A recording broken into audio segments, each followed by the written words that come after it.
7 मार्च 2024 यानी कल का रसायन विज्ञान का पेपर, रसायन विज्ञान कक्षा 12वीं के लिए। अब 12वीं के जो बच्चे उनके लिए बेहद इंपॉर्टेंट प्रश्न है जो बोर्ड पे लिखा गया है। जैसे ना देखो, इससे प्रथम कोटि की अभिक्रिया या शून्य कोटि की अभिक्रिया पर एक न्यूमेरिकल 100% एग्जाम में आएगा। जैसे ध्यान दो, अगर हम प्रथम कोटि की अभिक्रिया के इस न्यूमेरिकल को हल करने जाए तो पहले कुछ बातों की जानकारी हम लेते हैं। जैसे शून्य कोटि की अभिक्रिया जो होती है बेटा, इसका मात्रक mole litre inverse second inverse होता है। मात्रक भी कई बार एग्जाम में पूछा हुआ है कि शून्य कोटि की अभिक्रिया का मात्रक निम्न में से है, तो mole litre inverse second inverse. कोई डाउट? प्रथम कोटि की अभिक्रिया के लिए वेग स्थिरांक, सवाल में भी ध्यान दें तो हमसे पूछा है क्या, वेग स्थिरांक। तो k = 2.303/t log 10 a/a-x। और एक और संबंध होता है इसी का कि 0.693/t यानी अर्ध आयु दिया गया हो तो अर्ध आयु काल। तो यहाँ इसी पे ये सवाल लगना है। कह रहा प्रथम कोटि की एक अभिक्रिया में 50 सेकंड में पदार्थ की सांद्रता प्रारंभिक सांद्रता की क्या हो जाती है, आधी रह जाती है। यानी यहाँ पे टी हाफ दिया हुआ है, कितना, 50 सेकंड, और सांद्रता को आधी कर दिया यानी अर्ध आयु काल से रिलेट कर रहा है। तो पूछ रहा है इसके वेग स्थिरांक यानी k का मान क्या होगा। ठीक है, तो संबंध क्या लगाएंगे, k = सूत्र हम लगा लेंगे इसमें बेटा, k = 0.693 भी होता है अपॉन में t हाफ।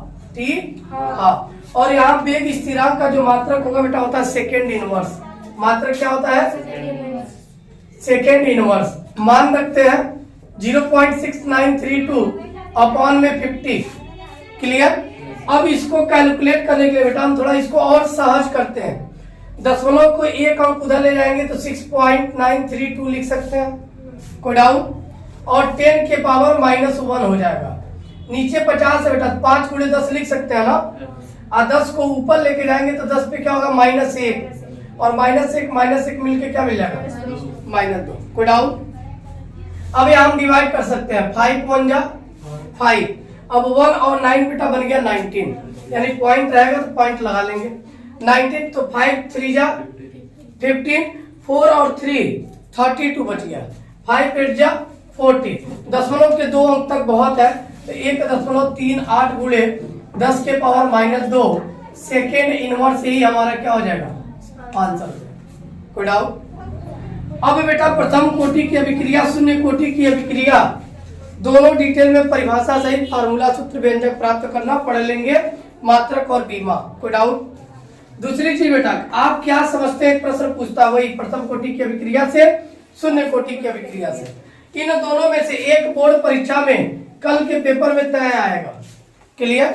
दूसरी चीज बेटा, फैराडे का वैद्युत अपघटन का नियम, इन्होंने 2 नियम दिया था, एक प्रथम नियम और दूसरा द्वितीय नियम।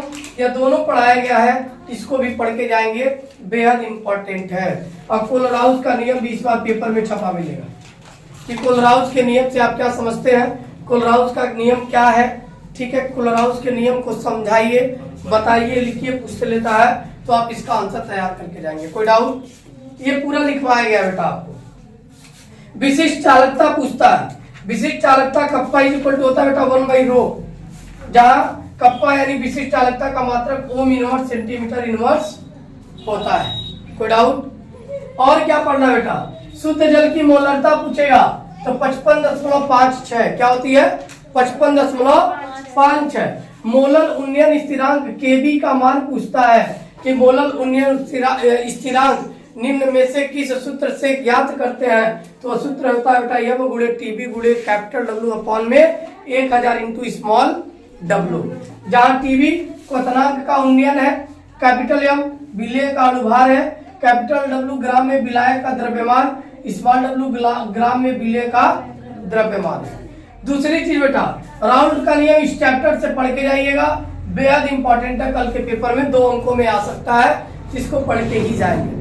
यहाँ तक कोई डाउट? अब आगे जो इंपॉर्टेंट क्वेश्चन बन सकता है वो देख लेते हैं, और इस पे एक सवाल आएगा बेटा, वो सवाल पहले देखते हैं। क्लियर?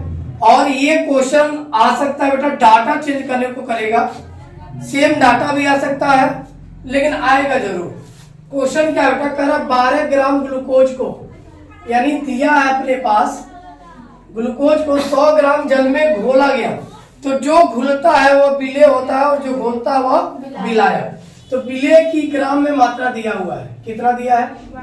विलेय का भार हम कह सकते हैं सीधे सीधे 12 ग्राम, स्मॉल डब्ल्यू। क्लियर? बेटा विलायक भी दिया है, विलायक का भार, जल है कैपिटल डब्ल्यू कितना बेटा? 100 ग्राम। क्लियर?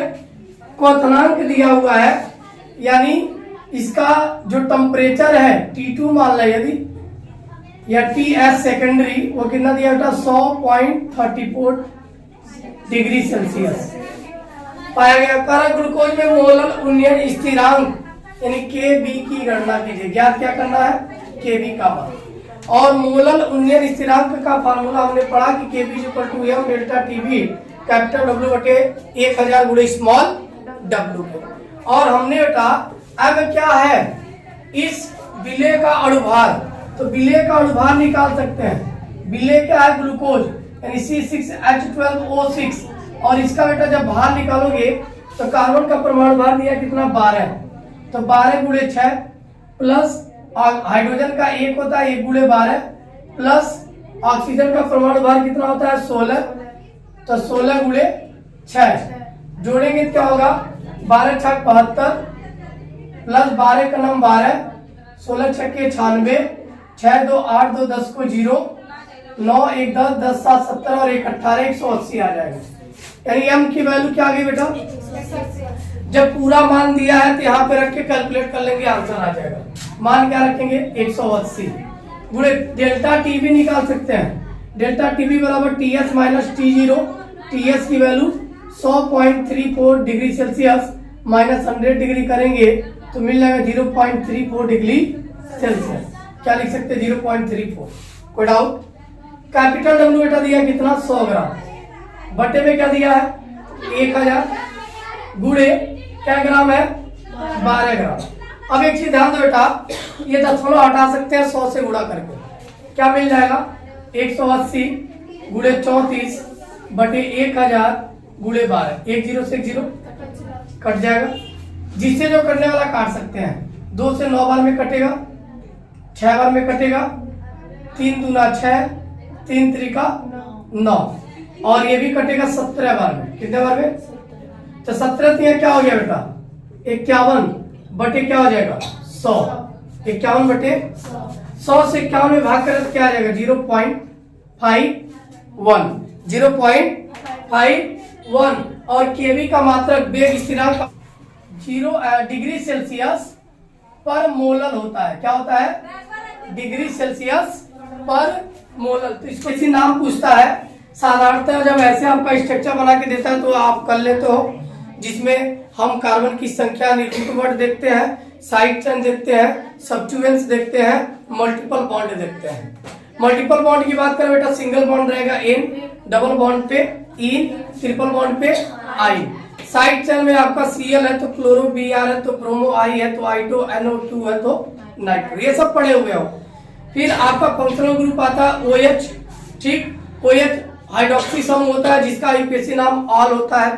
CHO एल्डिहाइड सम होता है जिसका आईयूपीएसी नाम अल होता है। COOH कार्बोक्सिलिक एसिड होता है जिसका आईयूपीएसी नाम ओइक एसिड जोड़ते हैं।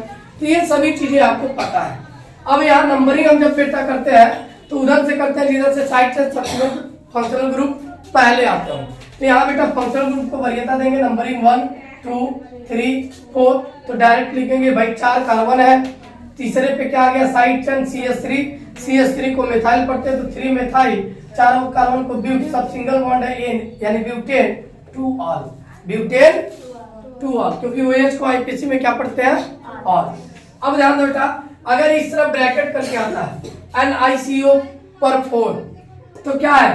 टेट्रा, क्योंकि ये 4 को टेट्रा पढ़ते हैं, 3 को ट्राई, 2 को डाई, 1 को मोनो, तो क्या होगा? टेट्रा CO को कार्बोनिल, Ni को निकेल, टेट्रा कार्बोनिल निकेल। फिर ध्यान दो बेटा, K2Fe C2O4 3 है, तो अब यहाँ पे क्या बना, K2 पहले तो पोटेशियम, ये ट्राई, इसको क्या पढ़ते हैं, ऑक्सीलेटो, तो ऑक्सीलेटो, और Fe को क्या पढ़ते हैं, फेरेट, थर्ड लिखते हैं। कोई डाउट? ध्यान दो बेटा, NiNH3 6Cl2 पूछ लेगा तो 6 आ गया, फिर तो ये क्या होगा, ये लास्ट में, तो इसको लास्ट में लिखेंगे, पहले रहता तो हम पहले लिखते ब्रैकेट के, ये इतना ध्यान देंगे, कॉमन सेंस लगाएंगे। हेक्सा, NH3 को पढ़ते हैं एमीन, Ni को निकिल सेकेंड, और Cl2 को क्या पढ़ लेंगे, क्लोराइड। कोई डाउट? पुनः ध्यान दो बेटा, और क्या पढ़ लेना आपको, संक्रमण तत्व क्या है, इनकी विशेषताएं बताइए।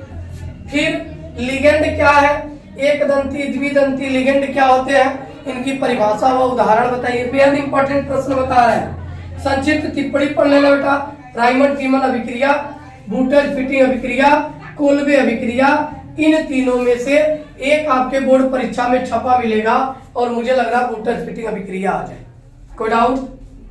शुद्ध एसीटोन, फॉर्मल्डिहाइड और क्लोरोबेंजीन बनाने की प्रयोगशाला विधि, गुणधर्म, भौतिक और रासायनिक गुणधर्म, और प्रयोग। ये लॉन्ग क्वेश्चन के 3 प्रश्न पढ़ लीजिएगा, इसमें से निश्चित रूप से आपके 1 या 2 प्रश्न आ सकते हैं।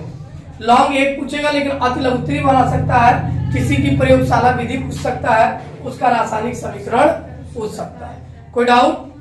बाकी बेटा आपको पूरा ट्रिक करके दे दिया गया है, ठीक है। जो टेस्ट दिए वो टेस्ट पेपर से, DPP मिला होगा तो उससे, और बाकी जो ट्रिक किया गया उसको पढ़ के जाना।